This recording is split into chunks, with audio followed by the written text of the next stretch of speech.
Here's a film that has no place in British cinema.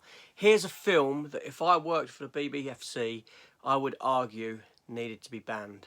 And this is Scream 6. So let's talk about it.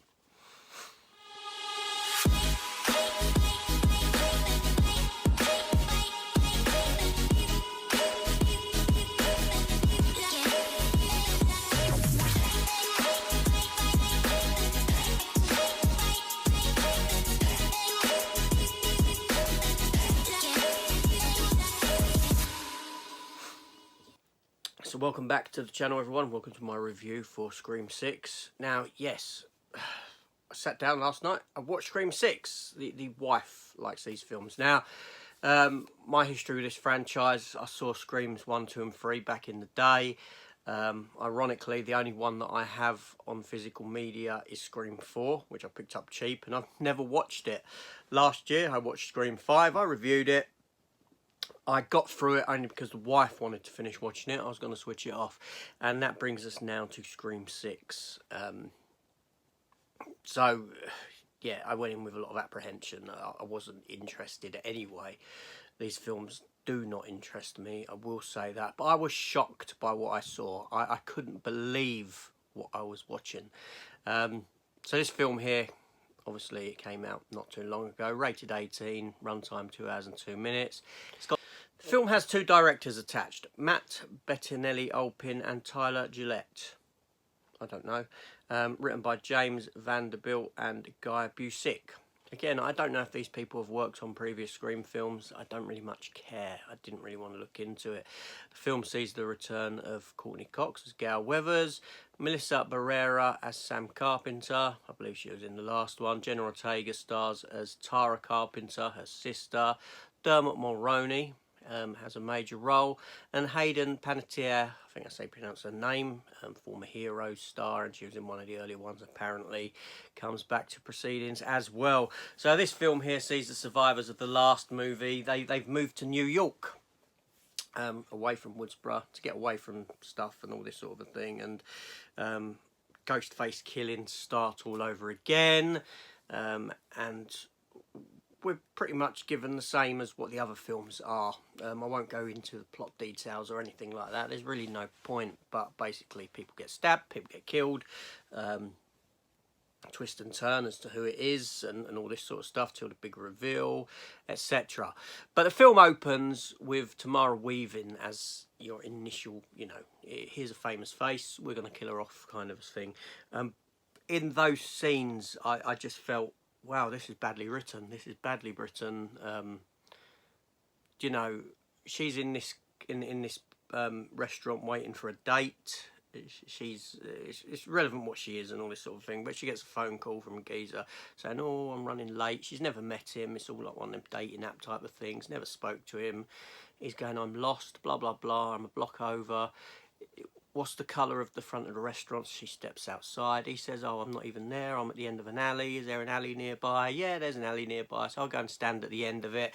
Even though you can clearly see the end of this alley, she's like, "I can't see you. I can't see you." He's like, "Well, I'm coming down the alley. You sure you can't see me?" "No, I can't see you. Can you see me? Look, I'm waving." He's going, "No, I can't." There's clearly no one there.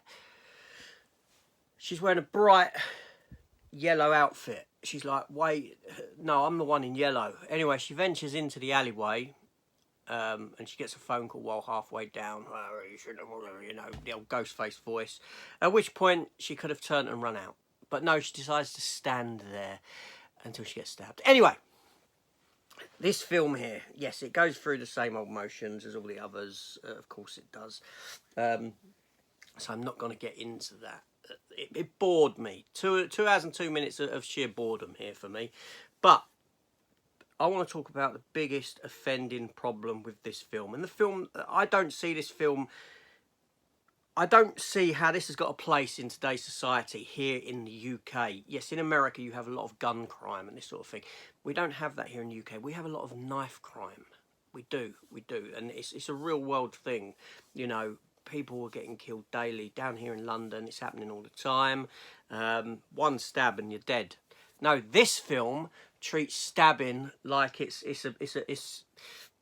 like it's a paper cut, like I've got a splinter. Yeah, you know, the Ghostface Killer's using pretty damn big knives, and they're driving these knives into people's stomachs all the way through this, and multiple stabbings. And these people are living. These people are up and about. They're running around still. The mind boggles at the message that this people is giving to the younger generation of people. The problem is the younger generation who carry around knives, they don't understand the impact of a knife and what a knife can do and what a knife wound looks like, a puncture wound to the body and the damage that it can do. This film here has no qualms about saying to you, well, a knife wound is nothing.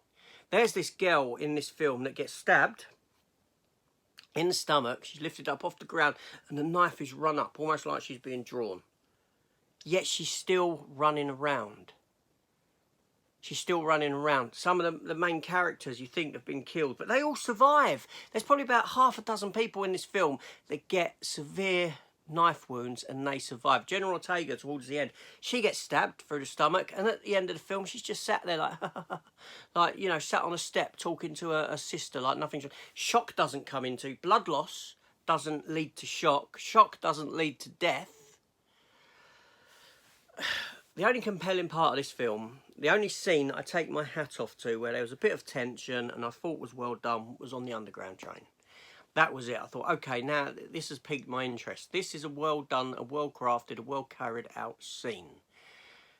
Despite the fact that there's a killer on this packed tube train and manages to stab this girl and it goes completely unnoticed whatsoever while he's driving the knife into her and she's on the ground and he's down with her. And it isn't just in and out, he's there for a bit of time doing it. But no one notices. No, of course they don't. But I suppose that is kind of reflective of today's world where no one gives a toss about anyone else and just turns a blind eye to anything that goes on out there in the real world.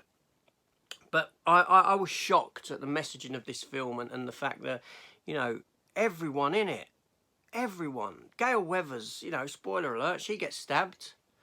But then they say, we found a heartbeat. She ain't dead. No consequence. No consequence to knives in this film. No real. Now, this film series has the opportunity to actually do something interesting and actually give a proper message about the impact of knife wounds. Yeah. And what it could do if it took a real world stance on it and a real world take on what it is like to be stabbed. I don't know. I've not been stabbed, but you know, punch wounds and all that I'm aware of, and had dealings with. But you know, similarly, it's a shocking event for the human body. It's not, you know, even adrenaline, as adrenaline kicks in, it's impossible to try and do anything. It's to you yourself in that situation. You're certainly not getting up and fighting like what these people do. It's like they're superheroes. It's like, you know, and that's the other thing with the Ghostface Killers. As soon as they put this goddamn mask on, they're throwing people around like they're confetti. Yeah? It's like they've suddenly become...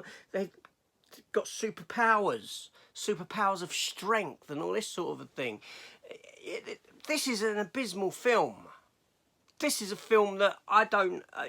it winds me up. It winds me up. I mean, you know, even the critics, you know, the consensus or whatever, I don't know if it's critics or if it's audience, they like this film. They like this stuff.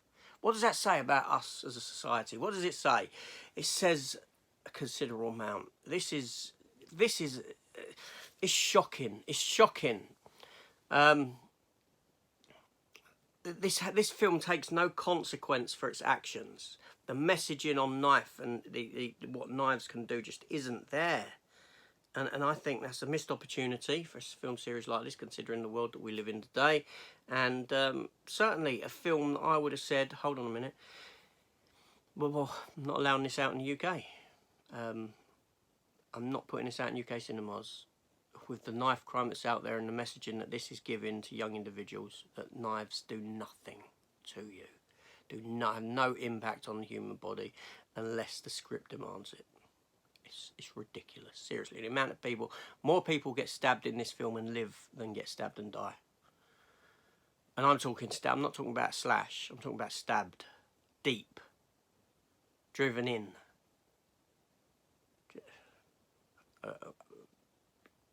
I'm done with it. I'm done with it. Thoughts down below.